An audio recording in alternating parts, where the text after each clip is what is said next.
Welcome to Brandy Stark. Faces of the Feminine, Superheroines and Popular Culture is part of a thesis project conducted by SPC Professor Brandy Stark. Her project researches comic book heroines, superheroines, femininity, and popular culture. Featured artwork may reflect known superheroines, independent characters, or interpretive art. Artists displayed in the library include Francine Delgado, Dan Falco, Lynn Polyak, I should check this before I read it. Terry Reed, Roxy Spell, and Jude Bagatti, and Diego Marcial Rios. Public participation is encouraged through a Popular Choice Award, right by the stairs as soon as you walk in. Visitors to the library may vote for their favorite work, and winning artists receive the People's Choice Award with a cash prize. Artist and researcher Professor Stark will present her research on the evolving role of superheroines in popular culture. The discussion tonight will feature Wonder Woman, along with other significant gold, silver, and bronze age comic book heroines. Thank you. Let's welcome her. And I think the one other thing I may ask is if we can just turn off that front light, that'd be great. Or sure. Are you guys okay? With a little less light? Okay. Well, that's a lot less light. Hold on. They're perfect. Oh, those are great. Okay. Yes, we want to see these ladies in all their glory. I actually know a lot of you. I'm very pleased to see you all here, and thank you very much for coming out. This is actually my third major research project. The first one I did many years ago, and I enjoyed it. I loved the research, but it was very nerve-wracking because I'd never done a thesis before, and I had to go through all those steps. The doctoral dissertation, I'm still recovering from. I'm not sure if I will ever get over that. But this time I really wanted to do something that was fun and dynamic.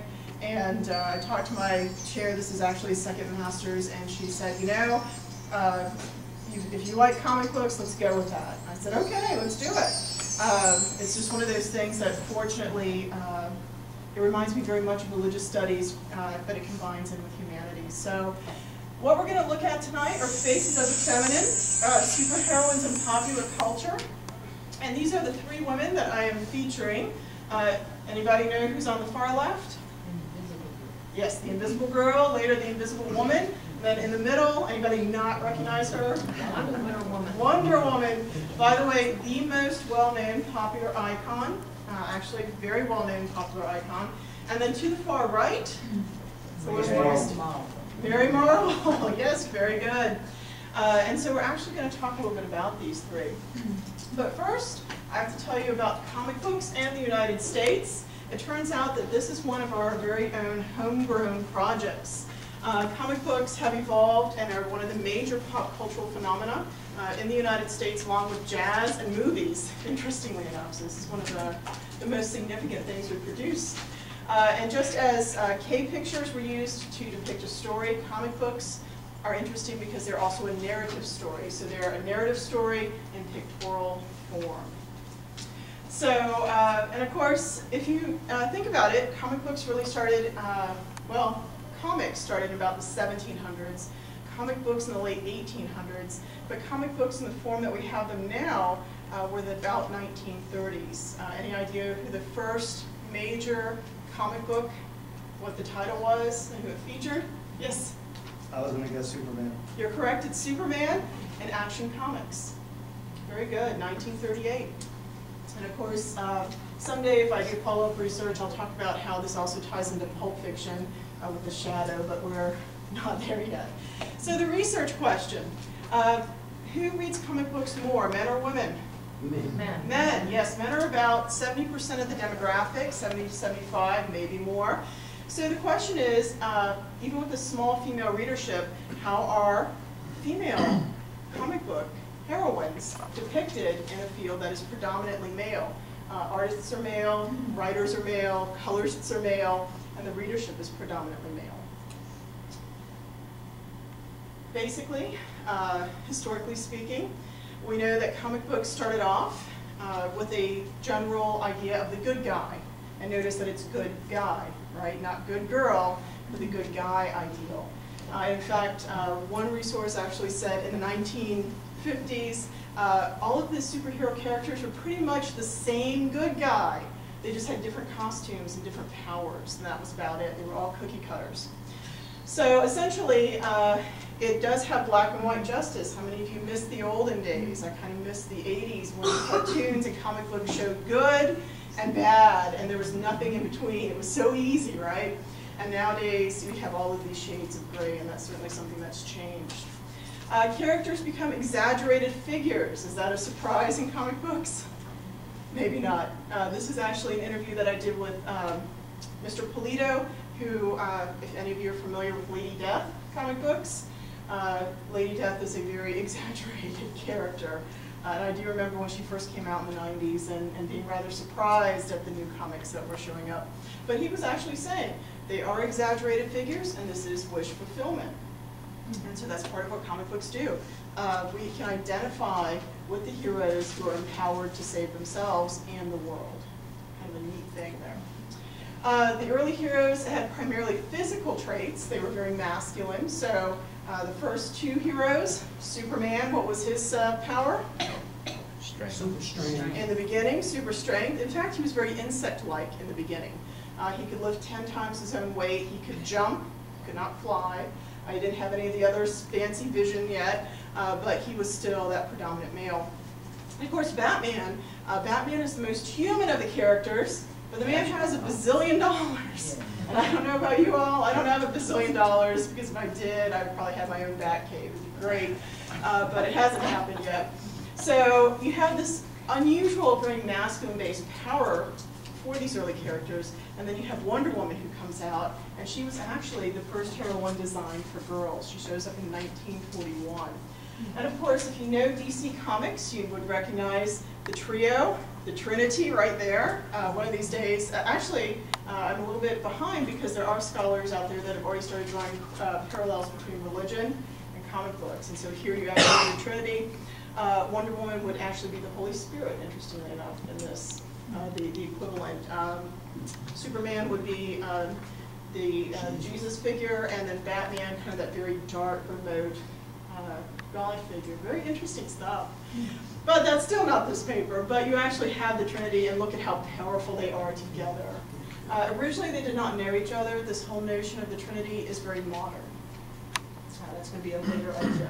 Academics, surprise, surprise, dismissed comic books, because they were really something that belonged to the masses. They were cheap to produce, cheap paper, very similar to the pulps, and they were really designed for what was considered to be the lower middle class. And so for many years, academics actually did dismiss them. And of course, if you're familiar with Werther in the 1950s, who wrote Seduction of the Innocents, he panicked because of the mass appeal of comic books and how they might be tainting the minds of this untrained populace. Very interesting stuff. So essentially, eventually it does become an indicator of popular culture's change of taste and expression. We can certainly see how superheroes have changed. Superman, very different now, getting ready to be changed again. And of course, in 20 years, starting in the I would say about the 1990s, scholars started looking back at comic books. They had hit the mainstream. You're starting to see characters coming back as pop icons, like Wonder Woman. How many of you have seen the shirts? I love my students because they walk around, they'll have the shirts that are actually supposed to look old, the old school shirts, and they'll have the Green Lantern, right? And Batman and all those great symbols, so very exciting. So about 20 years ago, scholars started looking at this saying, yes, let's look at this and see how they've evolved. Of course, it is very important to note that the feminist point of view is very minimal in comic books. Not a big following, not a lot of research actually out there, and there is the call for more. And just out of curiosity, does anybody recognize the symbol on the top? By Alan Moore. Alan Moore and Dave Gibbons. I actually did a nice paper on that. Very fascinating to even see the feminine role there. The parameters for this study, I could not go everywhere, so I had to stick with our mainstream, which is Marvel and DC. And of course, Fawcett Comics, which was eventually sued by DC Comics and then bought out by them because of Captain Marvel. And I also went with characters begun in the Golden and Silver Age. I didn't start with some of the later characters because the feminist movement had already been established at that point. So if you can see the Golden Age, 1938 to 1946, what big event happened during that time? World War II, absolutely. And then there's kind of this pause, and the Silver Age shows up 56 to 70. This is the McCarthy era, the rise of science, actually, and the second wave of feminism. Our categories. I ended up with pioneers, and then women who reflect their male counterparts. Now, believe it or not, this paper and the presentation I had originally designed to be much larger, but I'm up to 112 pages right now, and my chair said, well, why don't you just stick with those 3? And I said, okay. But actually, the characterization of female reflections of male heroes is pretty big. Batman, Batgirl, Superman, Supergirl, the Incredible Hulk, and the She-Hulk, right? So you actually have all those characters. But I ended up having to focus a little bit more down to Mary Marvel. So of course, Wonder Woman is a pioneer. Invisible Woman is Marvel's pioneer. She is their first superheroine. Notice, by the way, that the Invisible Girl does not show up for 20 years after Wonder Woman. So kind of interesting. And actually, Mary Marvel and Wonder Woman are contemporaries. They're about the same time. Oops. All right, so the other thing that I have to look at is the social role theory. This is how we identify with gender and ideology. So cultural expectation in the way that individuals with certain social identifications will act in situations. So if you think about it, these are things, they fall into 2 categories. One is people who have gained titles or made choices. So, for example, myself, an educator with the title of doctor, nurses, things that you go out and you intend to do. Come on in and sit down, you're fine. The second choice is things that are ascribed by society. So we all have expectations of how a mother should behave, right? That's why we're watching the Casey Anthony trial with such interest. Girlfriends and boyfriends and how they should interact. We actually have these things already set up. So I had to look through that lens. The last thing that I did study was the physical description, because what is one of the biggest criticisms of comic book heroines? Their breasts. Their costumes, their bodies. Men's big chins. Absolutely. And again, remember that this is an exaggeration, but it is something that women in particular have complained about quite some time, that these characters are unrealistic. What woman is ever going to run out like Wonder Woman in a bathing suit to battle somebody? With all that flowing hair, my hair is this short and it still gets in the way sometimes, so it's kind of an amazing thing, right? I'd love to have her power. And notice that women are going to be hypersexualized. I get to use this term, is that not the coolest term in the research? Hypersexualized and objectified. So just be prepared. Yes, there is this aspect of the body size and appearance and the costumes and the way that artists depict their women, which are usually with mouth open. If you've never noticed, flip through, and their jaws are always slightly down. It's very interesting, and so you end up with these terms. We're going to start off with Wonder Woman. So here she is, Sensation Comics. She actually shows up in a couple month to month. She was created by Charles Moulton, who was actually William Marston. He actually had a pseudonym. Do you all know what else he created? Not only did he create Wonder Woman, the lie detector. He was the one that did that. Yeah. So things you learn, right? So essentially, I love him because he is a very unusual man. He's just unusual all the way around. And in 1940, he believed, now remember, cusp of World War II, he believed that women were less combative by nature, that they were inclined to peace, and they were loving and nurturing. They were kind of those perpetual mothers. And he believed in women's innate superiority. Now this is 1940, that's pretty good. Society needed to recognize this if it was to survive. Because again, remember at the time, the world's being torn apart. You literally have 50 countries fighting in World War II. This is a big, big event. Marston also believed that girls and women needed role models to show them that they could develop into these role models themselves. So the whole point of Wonder Woman was to be that role model that girls could grow into. And that's a very interesting point. Her original name was Suprema. And interestingly enough, his editor said, Suprema? I don't think so. And so what he ended up doing was his own editor, Meyer, said, we need to go with Wonder Woman, which has that great alliteration,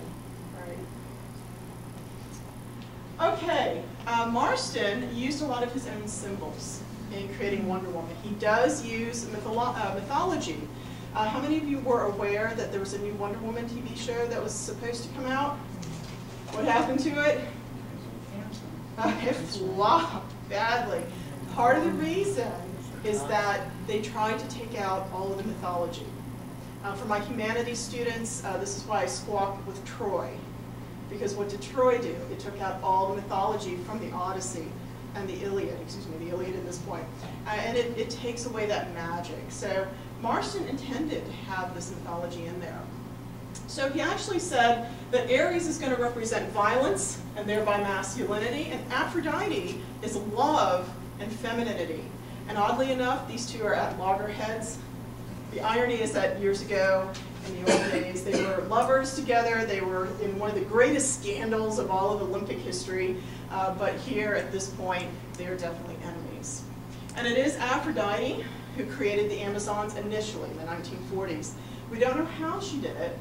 They actually all appear to stand before her at the same age. The theory is that she probably produced them from clay, and later plots have actually had the Amazons devolving back into their original clay base. So very similar to Genesis, so you actually can mix that in there. As well as Egyptian mythology and all sorts of other good ones. She also gave Wonder Woman her magical lasso, and pay attention to that lasso because it's going to come up again. But he believed that these things represented, the lasso and Aphrodite, the feminine allure that women could use to hold over others.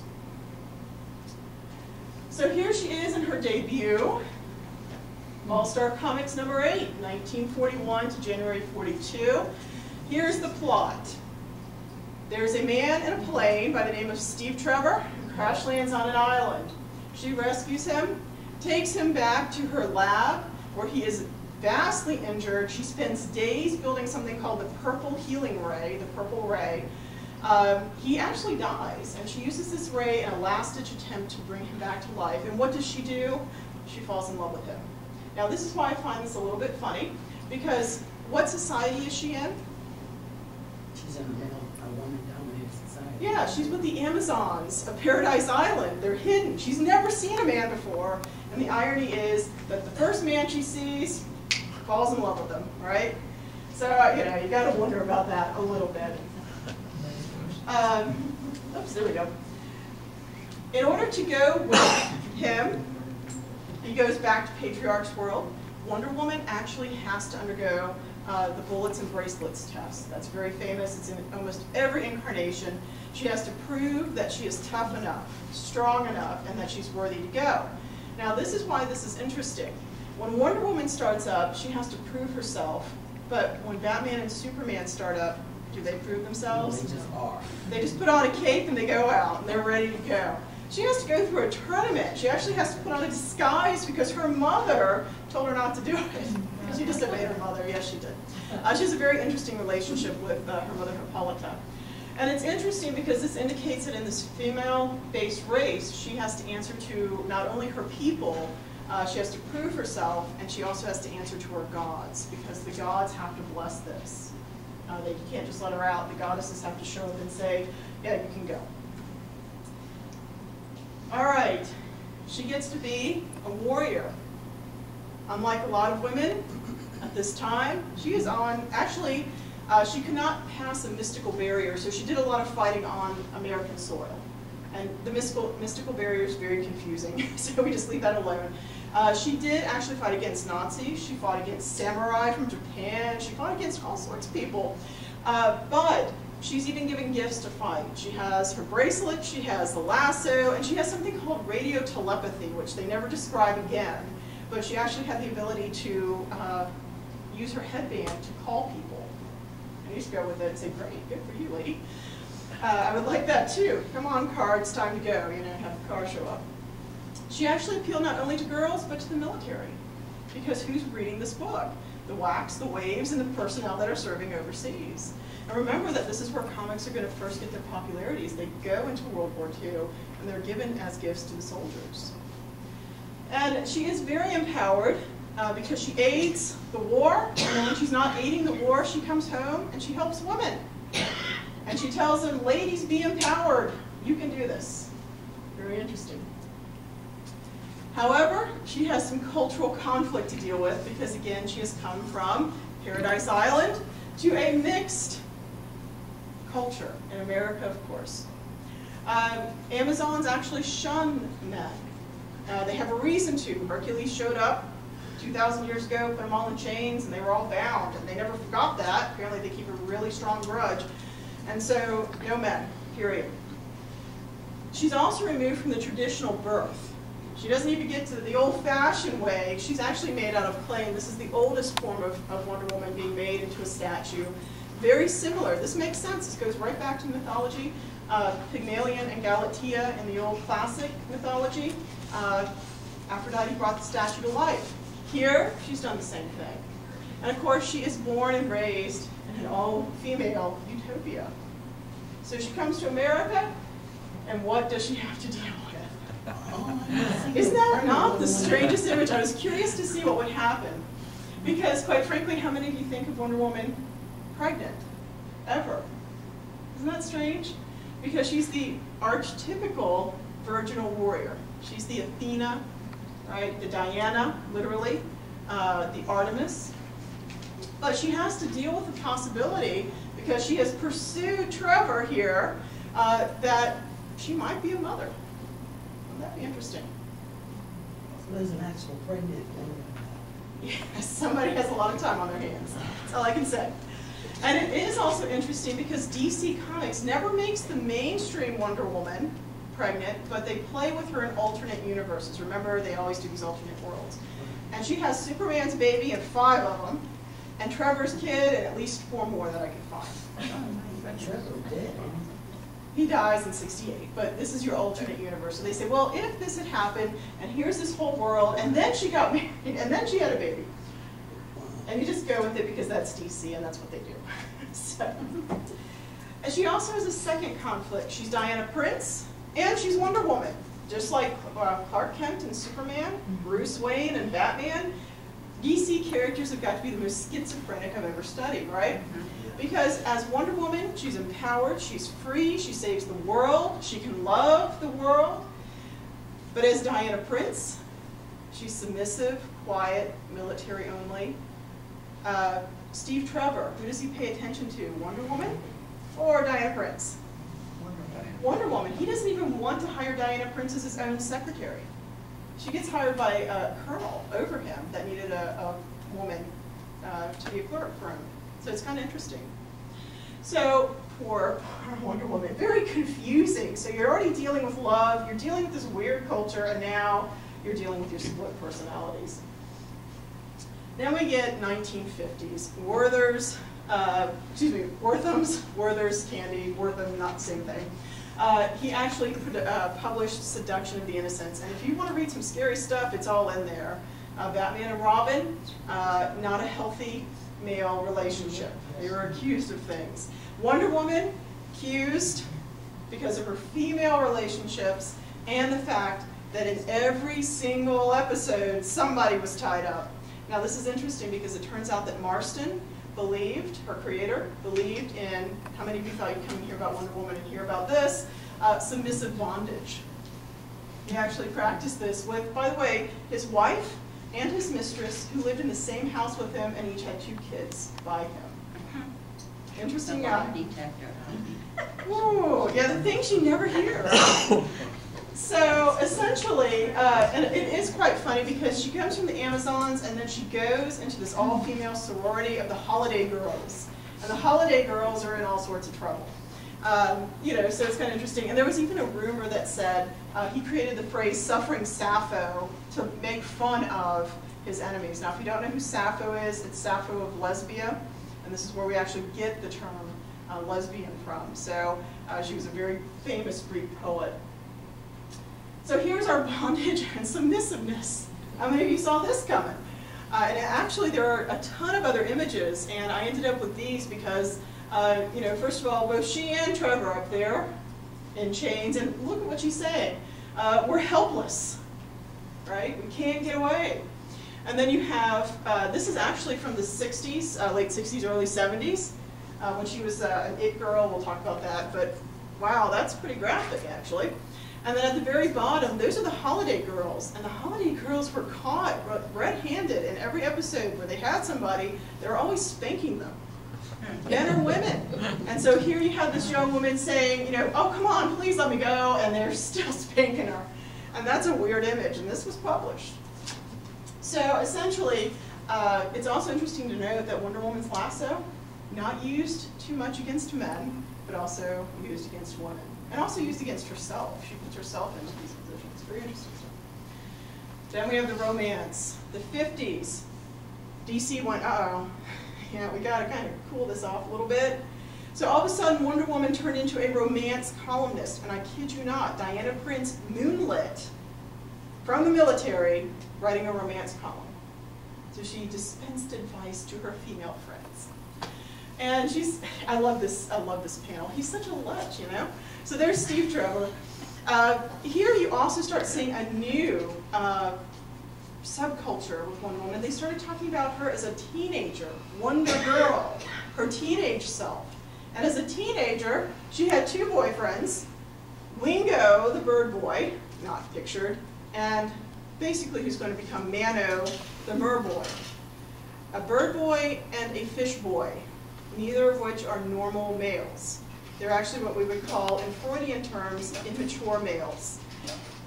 They're not fully developed anyway, and even if they were, they're a bird and a fish, and I don't know how that would work, quite frankly. Y'all can figure that out on your own time. But and every time they would come to her, and she would say, "Look, I'm trying to train. Would you just leave me alone?" She kind of rebuffed them, and then she'd have to go and save them because they'd get in trouble.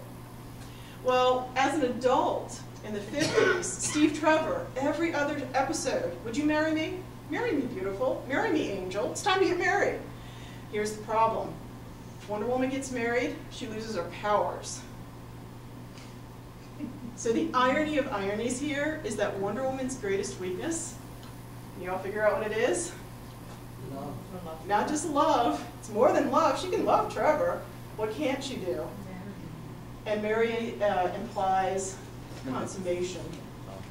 So it turns out her own sex is her weakness, and that's the irony. Samson had his hair, Wonder Woman, I'm sorry. That's got to be very frustrating. So she actually remains immature. Steve Trevor is an adult, mature male, according to the Freudian ideology. He wants to marry, he wants to have kids. Wonder Woman? No marriage, no kids. So it's interesting that her male role models grow up, but she does not. Kind of a fun little thing. Actually, that's my totally original one. I was like, yes, look, nobody else said this, so I'm very excited. But in Zero Hour was this big thing they did in 1987. I remember Zero Hour because I was reading comics then, and I was very depressed because they ended the universe. They ended the universe, and I kid you not, they destroyed it. They started over. Right before they ended it, they allowed Wonder Woman and Steve Trevor to get married. And then they ended the universe. And I keep thinking, I think that might have been intentional. That she can't be married. They allowed the marriage knowing that it would end. Okay, easy. All right, we're almost done with Wonder Woman. In 68 to 72, she renounces her powers. The Amazons are gone. She starts dressing, as you can see, look at the outfit, that's what she's normally in. How many of you remember Wonder Woman like this? I looked at this and I went, really? I don't remember this at all. Well, it's because of Gloria Steinem, interestingly enough. But 68 to 72, she is a female James Bond without the liaisons, because she's still a good girl. She carries a weapon, she can get chained, but no romance. Interesting. 72, Gloria Steinem showed up, Started publishing Miss Magazine, issue 1. She put a picture of Wonder Woman on the cover from the Golden Age, the old Wonder Woman, and said, why can't we have this back? She actually, on the very front of the cover, it said, Wonder Woman for President. Gloria Steinem important to feminism? Just a little. So, kind of a significant point. And it's funny because she badgered DC so much that not only did they bring Wonder Woman back to her original state, they also created African Amazons. So we start seeing the diversity of the 70s coming in. Very interesting. Because prior to that, the Amazons were an all-white society. So she has a best girlfriend named Nubia. So very interesting. In the 80s, we're just going to look at that. You get 30 years and 3 pictures. The 80s, top right, she becomes a Miss Clairol model. DC cannot come up with anything new. In fact, they bring back Steve Trevor from the dead. They have him as an alternate universe version of himself who mysteriously crash lands into Amazon Island after Wonder Woman has her memory erased. The world has its memory erased, and you go, I'm so confused. And then they meet each other again for the first time. And I'm like, what? But yes, they brought him back. And so essentially Wonder Woman was stale at this point. They had to do something new. The 90s are biker chick, and I kid you not, that's not even my term. That's what people called her, biker goth chick. She lost her mantle. And remember, during the tournament, she could be challenged once a year for the title of Wonder Woman, and she not only was challenged, she lost it several times. Her mother took it from her. Don't even think it. She lost to other Amazons several times. And this is one of those issues where she lost her title. So she came back to Boston and dressed like that. And you go, really? Okay, I missed the 90s. Starting 2000 and beyond, notice too that we're starting to see that powerful Wonder Woman come back, definitely postmodern. And then here we are today, the controversial new costume that nobody thinks. But that's okay, we'll get to that. All right, here's what we're going to do for just a minute. You actually get to speak and I don't have to. We're going to take a look at her costumes, and I want you to tell me what you notice about these. These are a timeline-based costume. We're going to start with the 40s, 50s, and the late 60s. What do you notice going on here? More covered. More covered. Notice in the beginning, what did she wear? Skirt. Yeah, that skirt probably down to here, too. It's, you know, it's short for the time, but it's pretty covered, maybe a little bit longer. Shorts, right? And then you go, really? I don't even know what to do with that. Fully clothed, but look at the flowing hair, right? Wonder Woman is kind of interesting. She has what everybody criticizes, bustier, right at the top. How in the world does she wear that?